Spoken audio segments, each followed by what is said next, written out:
they had real slaves with the titles. Today we have slaves, but there are no slave titles. No, we are given titles at the workplaces. I always wanted to help people get into a better lifestyle and better understanding of who they are and what they want to be.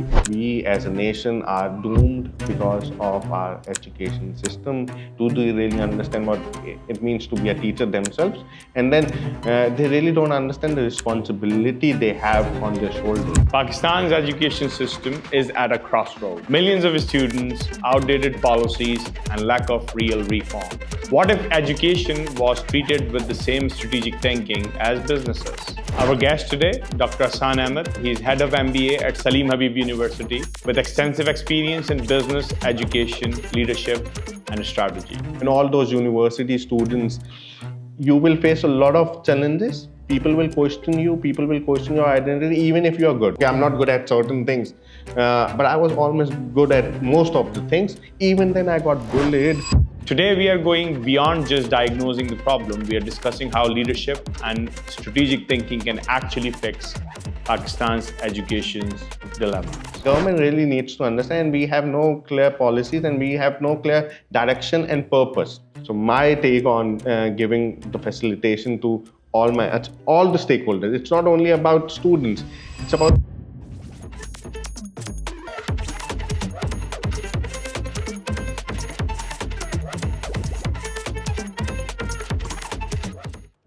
Pakistan's education system has seen many reforms, yet the true change in education system still remains elusive and a distant future. Why do you think these policies fail? because nobody really understands the whole game behind the education, the reason and the purpose why we are giving this education to the people of this country. And what is that reason? Because they never think about the society. It's distant illusion because they only think about in their myriad and in their closed mindsets, in their myopic views. It's only about them, not about the society. So how exactly do you think an education system should be sort of in place? How do you set it up? What are the ingredients a true adaptive education system supposed to have? Understanding the purpose behind it, why we want to educate our kids, what is the reason behind giving an education to this society, and what will this bring to the nation as a whole. And what is it that you're supposed to, what are we looking to attain with education? Because I lose the track of it myself. At least giving them the creativity, at least giving them that freedom of speech, at least giving them freedom of thought, where they are not being cut down and trimmed to my thought processes as a teacher, but they can have their own identity and personality to grow with. So in terms of history, right?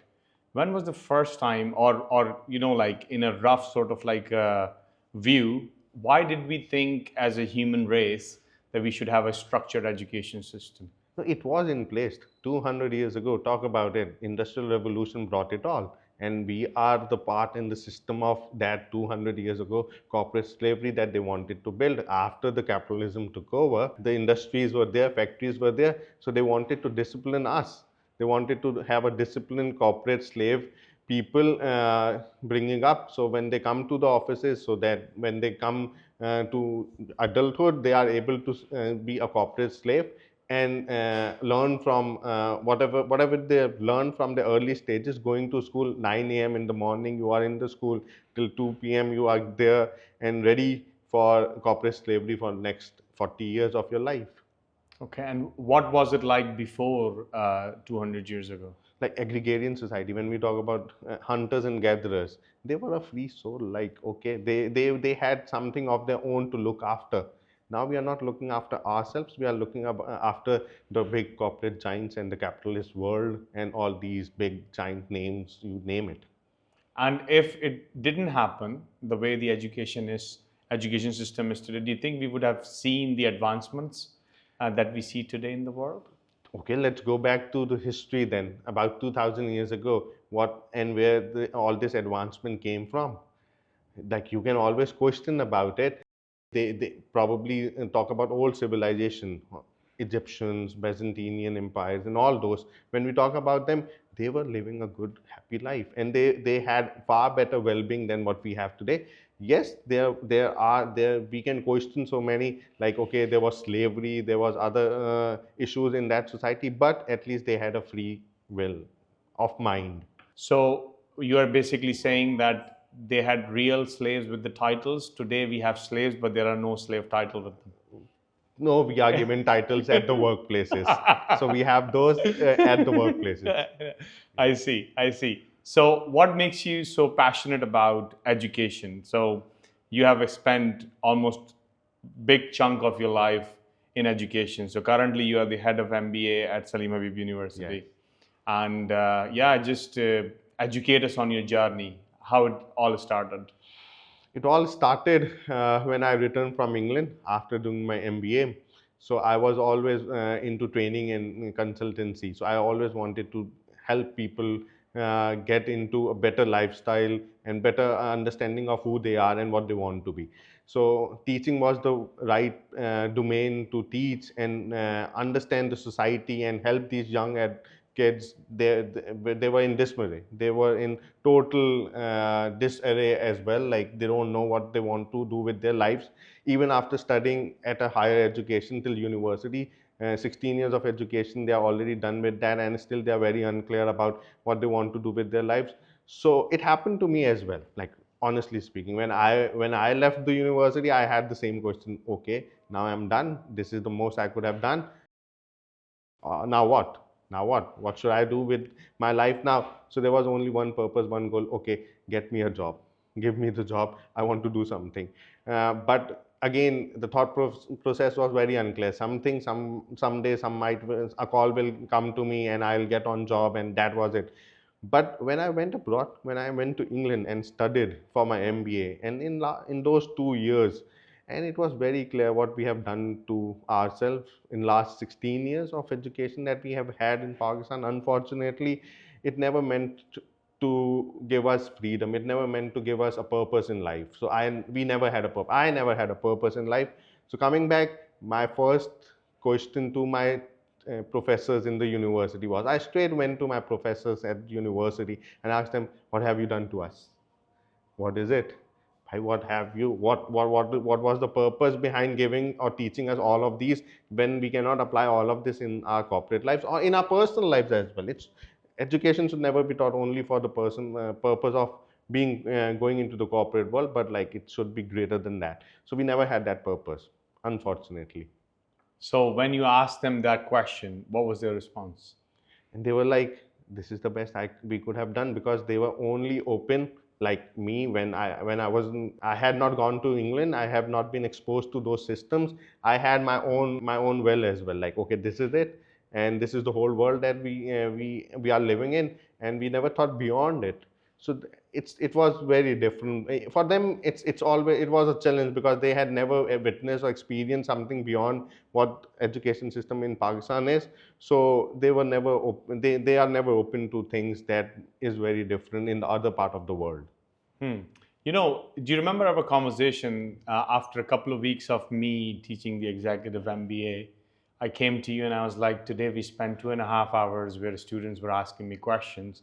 And in the end, one of the students turned around, and because it was an executive MBA, so they weren't children. Yeah. And he turned around and he just apologized to me for asking too many questions. And I came to you and you shared a beautiful story with me about this particular foundation who had been helping underprivileged children to get education, but only to learn after 20 years the problem wasn't the students, rather the teachers. And then you just went on to explain to me that this is what the training is, right? So these professors or these lecturers, when they're getting the training, they're getting the training from people who know nothing different.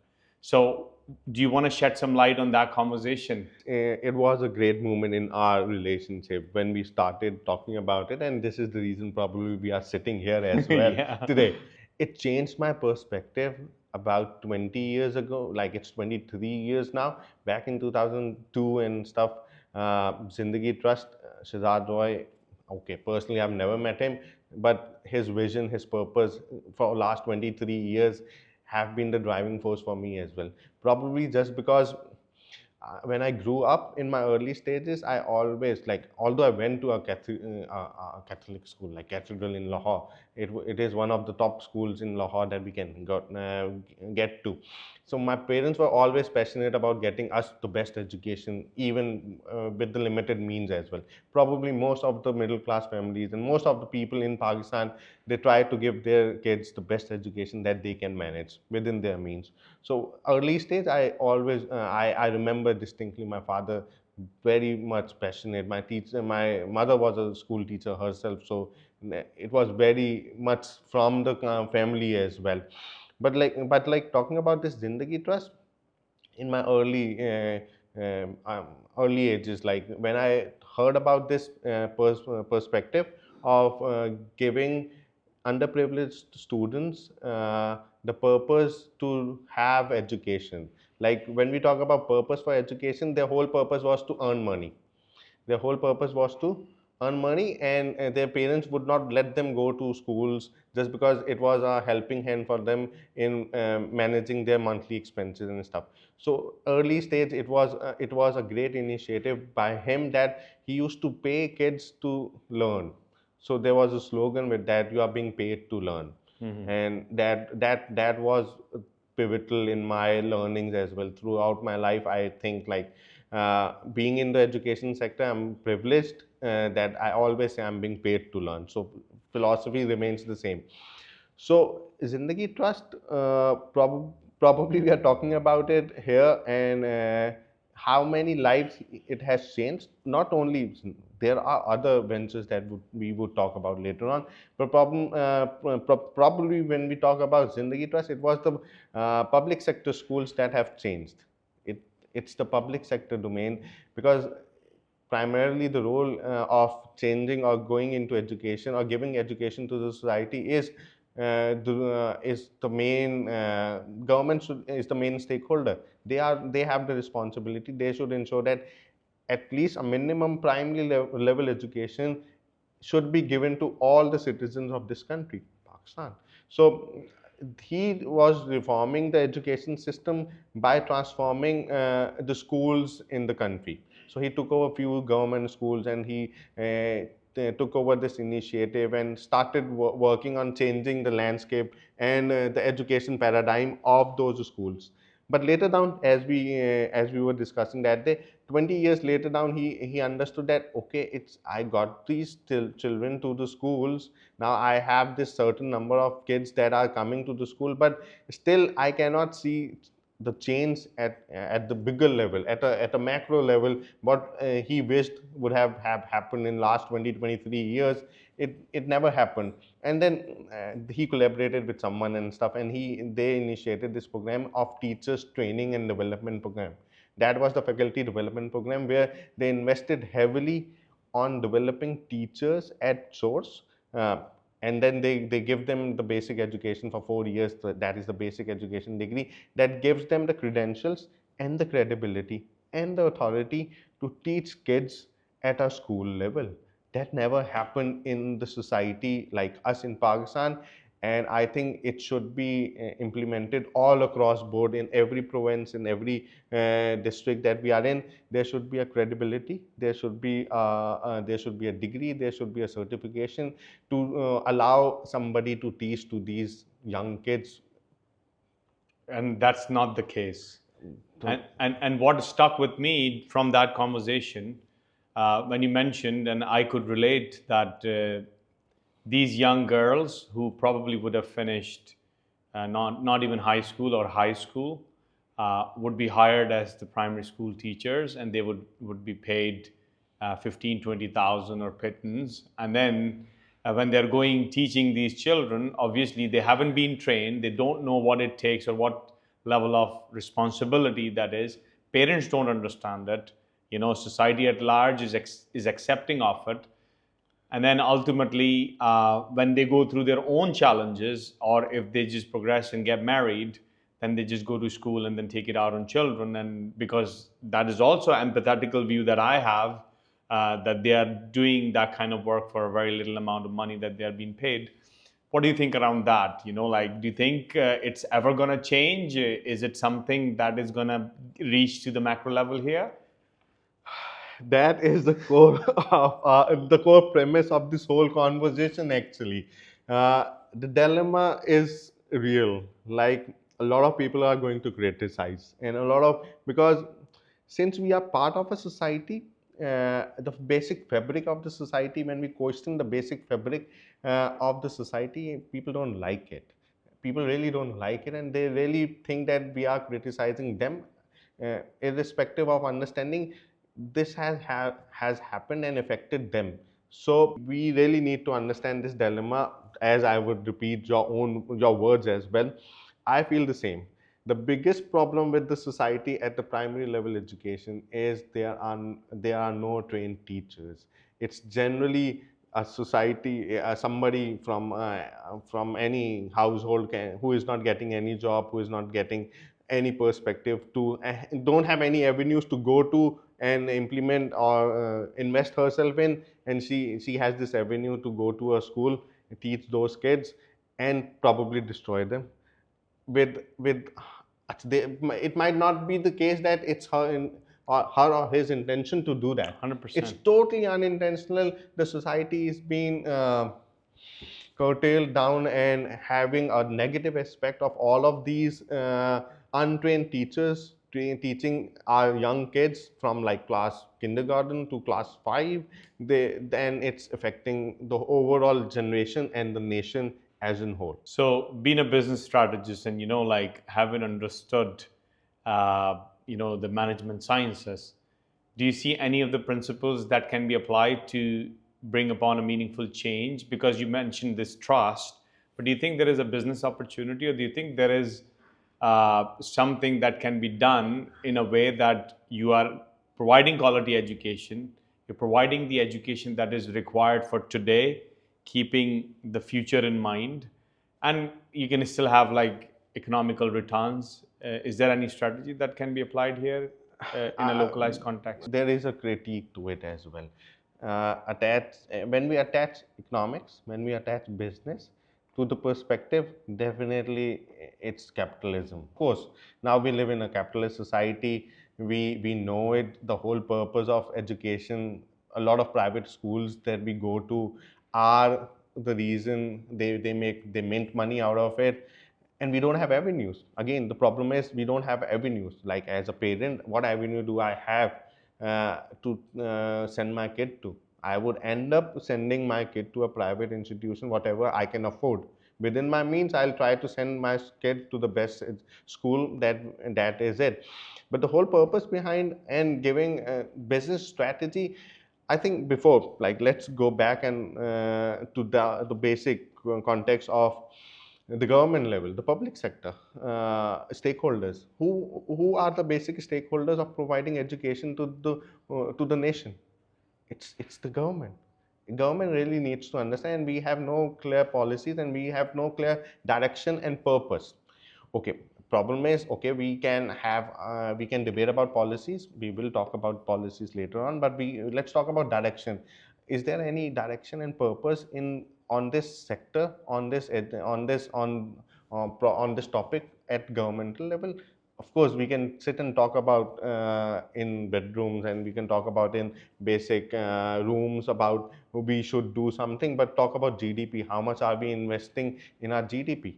That's, if I talk about what's the real numbers. Real numbers comes from and probably real intention comes from, are you taking any steps in doing that? So business will come through that. When we talk about economics, when we talk about business, so it's business. Business comes under the umbrella of the whole economy. So when we are not ready to invest and give those GDP numbers, we are not ready to invest. Government is not ready to invest on this guidelines that, okay, we really need a transformation in education. We are talking about primary education, talk about higher education system. The first thing that you can easily cut is education budgets. It's easy to cut on education budgets at all levels, irrespective, and nobody's there to question. Of course, there is HEC. Of course, that's beyond the embed, but like they do question it. But At a business strategy level, first of all, we have to have clear direction and purpose at a state level. There should be education emergency. There has been many. People talk about it, but that's just on in news headlines. Nobody is talking about taking it seriously, and we don't have a purpose. When we talk about society at large, when there is no food on the table, how can I, an individual, earning just mere minimum wage rate is 38,000, and you go to a basic school will charge nothing less than 7 8,000 at the moment. So are they going to put food on the table for their kids, or are they going to talk about the education? So we are really in disarray as a society, and this was probably not same some 20, 30, 40 years ago.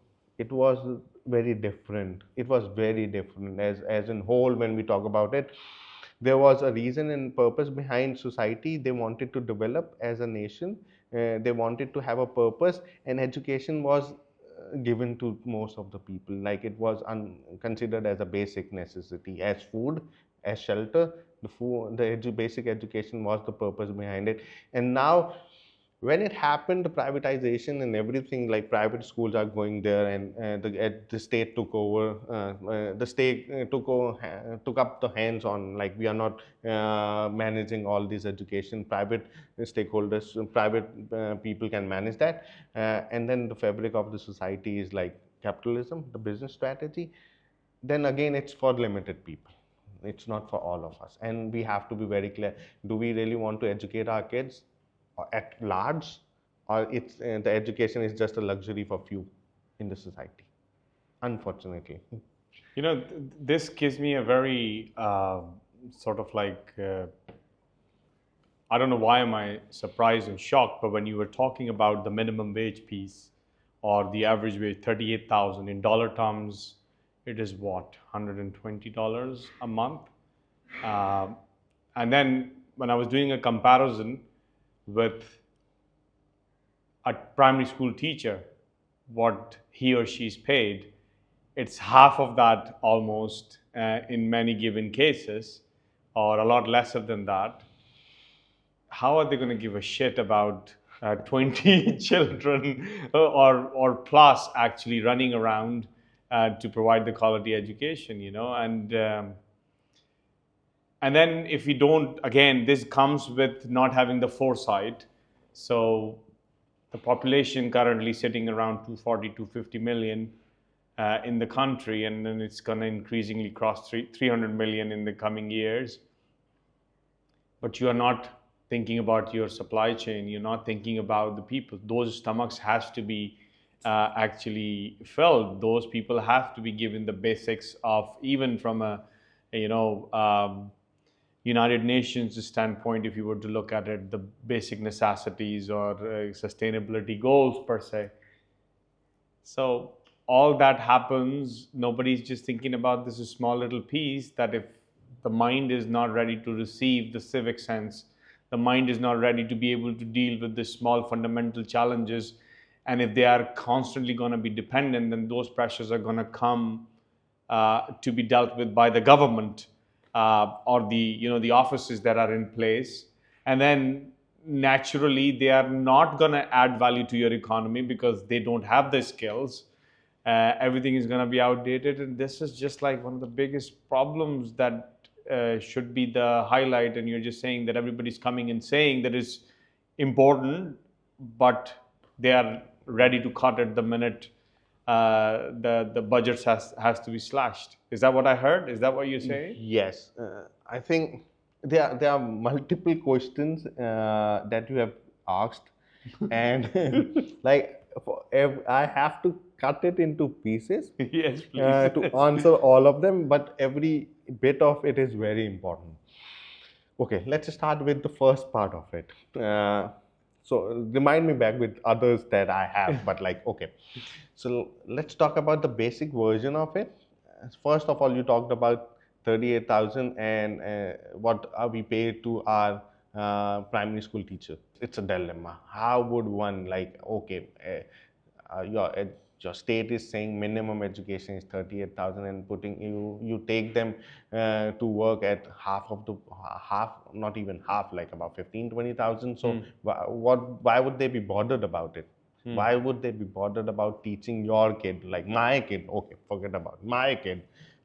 Giving them the proper education. Are there any trainings for them? Okay, forget about trainings. Are they really willing to do teach what it means to be a teacher? Do they really understand what it means to be a teacher themselves? And then they really don't understand the responsibility they have on their shoulders. It's huge. It's huge because uh, the next part, the civic sense that you are talking about, why what is happening to the moral fabric of our society, what are happening to the civic sense of our society, why we are going down, why it has doomed so low. We need to cut it down. We need to dissect the basic purpose of it. It's just because of our education system.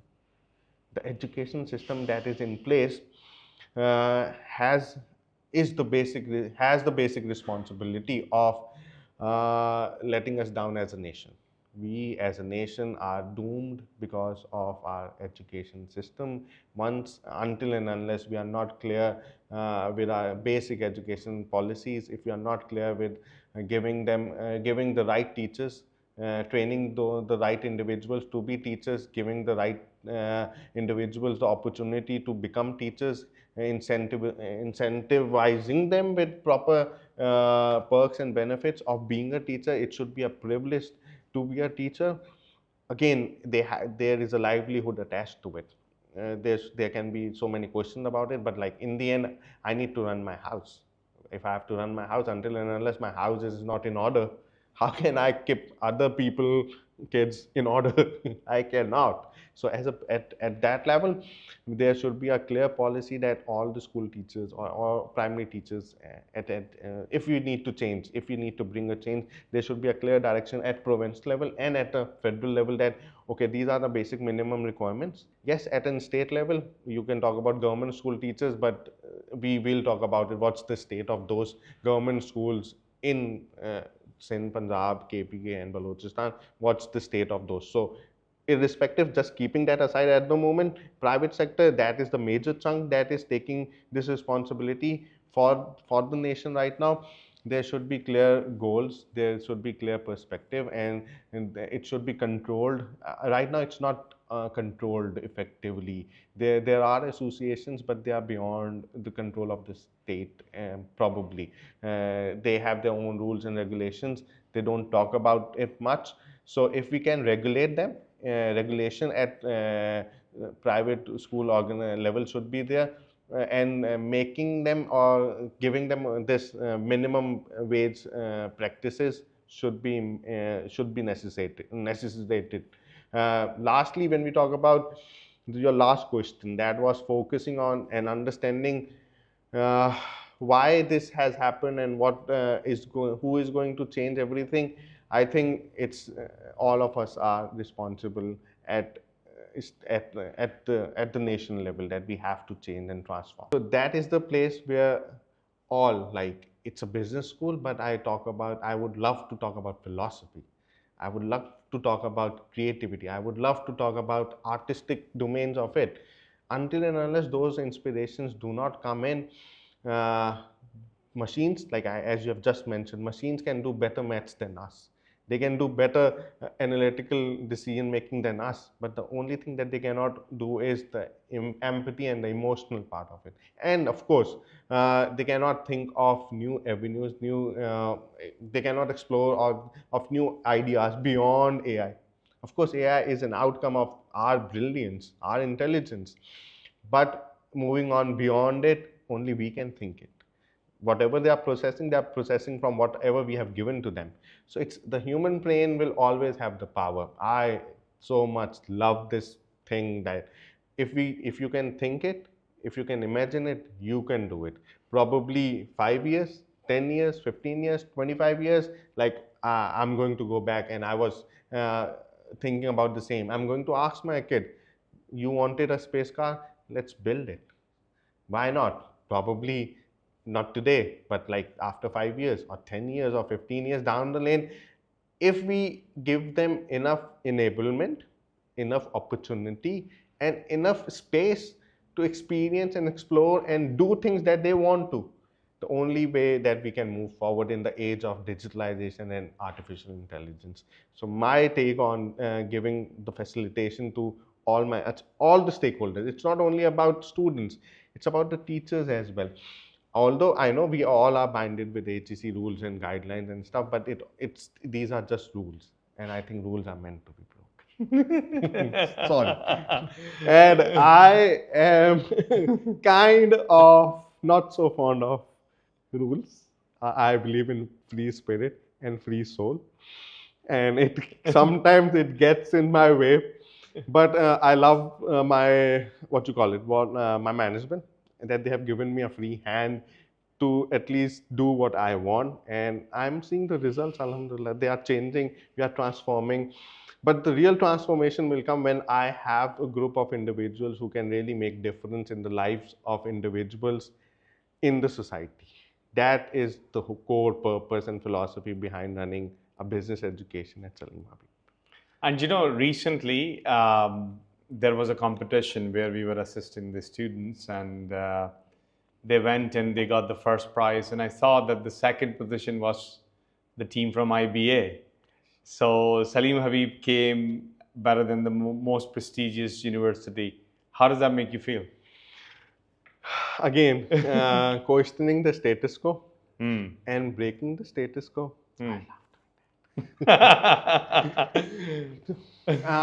Kind of, when we talk about it, there are some unsaid things that you really want to achieve yourself in life.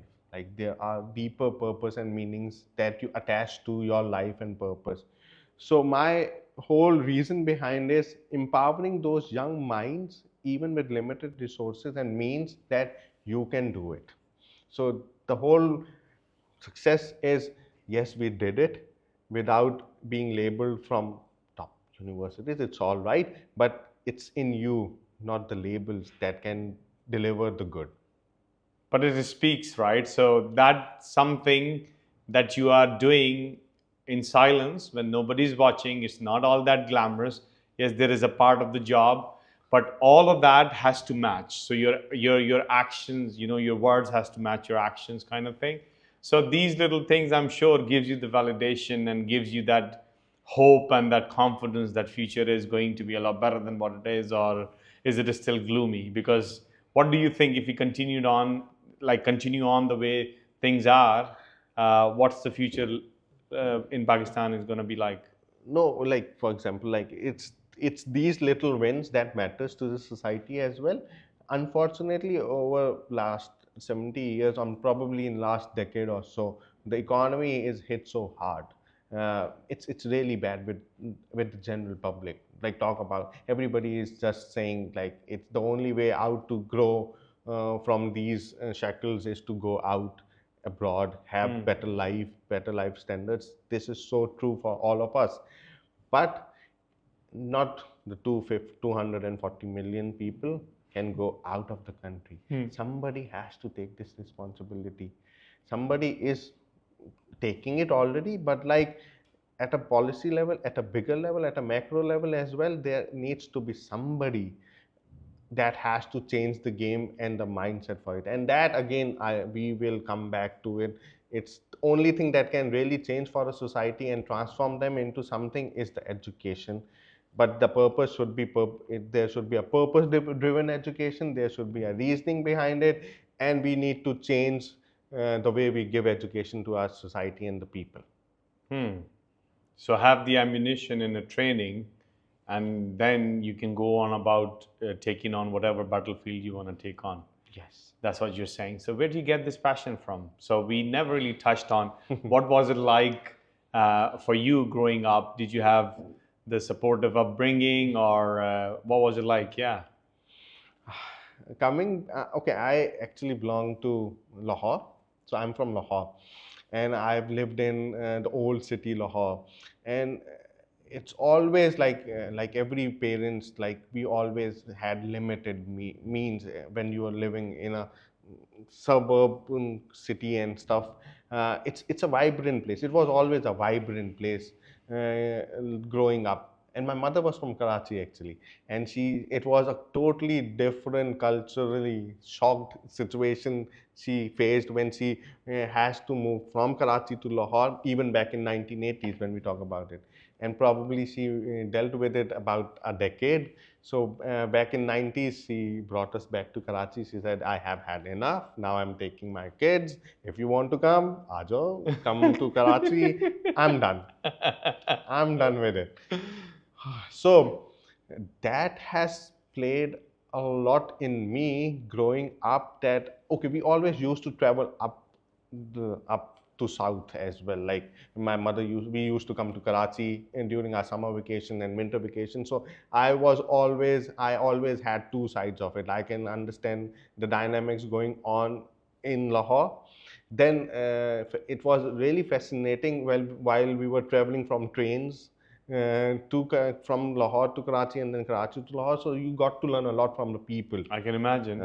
And that perspective, that part of the society, and those travels get me the basic learnings of how to deal and manage in a very difficult society that we are in.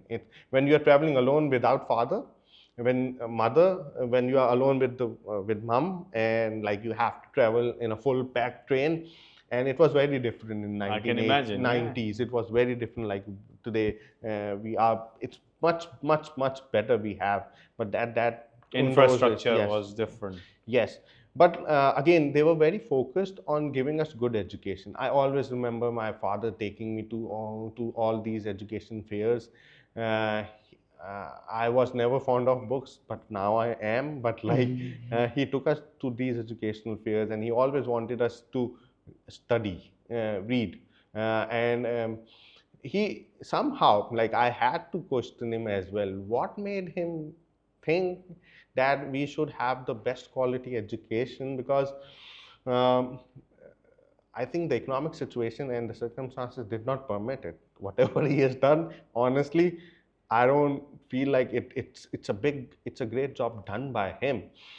And how did he do that? I have to question him, because he was a government officer working at a local government in Tibet, and his siblings never studied, so he was the only one who had studied in this in his house thing. And then again, my mother always, like, she had done her bachelor's, so it was a really big thing in the society and at home, like, okay. And probably once your parents are having these basic degrees, it made a lot of Back sense. then, it meant a lot. It meant a lot, and they were able to give us that civic sense of the society, the moral guidelines, the morality. And the good part is, of course, most of us, we are living in Pakistan, most of the people are really good nurtured, really good mannered. But like everything, like, it comes from them at an early stage. But when I moved to Karachi, I was all alone. Like, we were all alone. My father had a job in Lahore, so he never moved in until later stages, like 3, 4, 5 years. Then when we were out of control, we were out of hands, and my mom was like, "Your two boys, I cannot manage them. Now you need to be here." So he got himself transferred to Hyderabad. That is again 200 kilometers away right now. So he, just because of us, he had to travel back to Karachi and Hyderabad, so that so he can manage us, he can look after us. Boys are bad. So we, at that teenage, it was like 5 years. I was all alone here in Karachi, and it was fascinating at first, but it was cruel as well. The society does not let you go without learning the lessons from it. And I had learned a lot. Like, Karachi is a different beast altogether. Oh, I love it now. Now you love it. No. I always loved it from the day one. Even when it was like, what you call it? the best days of the year when you come to Karachi. The summers are very, very cool and vibrant. You have breeze in the evening. So it was always good to be in Karachi. Like my maternal side was affluent side, so it was always good to be here in Karachi. Yeah. And it's it's a different place out of the whole country. When we talk about it, Karachi is very different. It's very different. It has different vibe to all other cities that are there. So that was the basic more purpose. And but then again, the education part, he did not let us go alone. Like I went up into O levels and A levels. It was beyond his means again, but I don't know how he managed it. He managed it for us. And then at higher education, I ended up in a public sector university, and therefore I have so much of the experiences that I can value today is running at an early age, going to a Catholic school, Cathedral in Lahore, then to a school that is more of, it was never driven by cadet. It was a cadet school, so but it was most disciplined. They were more about discipline and stuff. And then moving to Karachi and then going to a school here and doing O levels and A levels, and then going to a public sector university, it was very different. The education system, like we had to talk about it as well. Like the students in my class used to tell me, give him a degree, he knows everything. Now when you are studying economics at an A levels, and now then you are going to a public sector university, and you are retaught the same economics that you have studied in O levels. Get out, really? That's how it works. Oh, it was bad. I was like again, the same thing, the question thing. I never questioned myself, why am I at this place? Because I was never given this courage to question, okay, whatever your fate is, now you have to live with it, now just deal it. And we were never, okay, since we were never, at a public sector university in Pakistan, it's a different ball game than into a private sector university. So you get bullied a lot. You get bullied a lot, and I share it a lot on to my students. This will be the first time that I'm talking in public. I think, let me revisit. Should I say? I should. When you get bullied at when you are at a university, at a teenage, it hurts. It hurts your self-esteem. It hurts your self, that, okay, who are you? Okay, probably those who are doing that might feel it, okay, it's just it's not Just a big fun. deal. Yeah, It's not a big deal. light-hearted fun. Now I think it is, but like at that stage, at that age, it was never. It was very difficult going through all of that during those stages, because what happened was I used to go and question myself every night, thinking about it. If somebody said it to me this, now I'll reply them with this. Now I used to prepare myself for the next day. Okay, whatever is happening, if somebody questioned me and asked me about this, I should reply that. And that question never repeated. It was a new statement every day, and I used to think, okay, I'm not prepared for this thing. Now what should be the answer? So problem is, we are at this at that age, and stage, probably all of us, like not only me, face the same dilemmas and the same demons. 100%. And again, some are able to deal with it, some are not. And I question, you asked me how you are able to do that. I think just because of all these experiences that I have had, and then probably people in my life who were able to give me direction and purpose, and rebuild me and resurface me through the confidence. I was always a good student, so it was never about studies. It was always about managing the people in the society and dealing with them, like street smart. I was never a street smart until and unless I moved to England. Again, I felt the same demons. The space I went into, the place I went to, they had a lot of Pakistani, different background people, and then I said, enough is enough. It's not going to happen again. And then I started giving them the arguments and the answers, and slowly it went well. But I feel at You had to last, stand up for yourself eventually. eventually, and that is a big lesson for all the teenagers and all those university students. You will face a lot of challenges. People will question you, people will question your identity, even if you're good. Like, I never thought that I was bad at education. Okay, people like question, okay, I'm not good at certain things, but I was almost good at most of the things. Even then I got bullied, and I had a real self-esteem problem.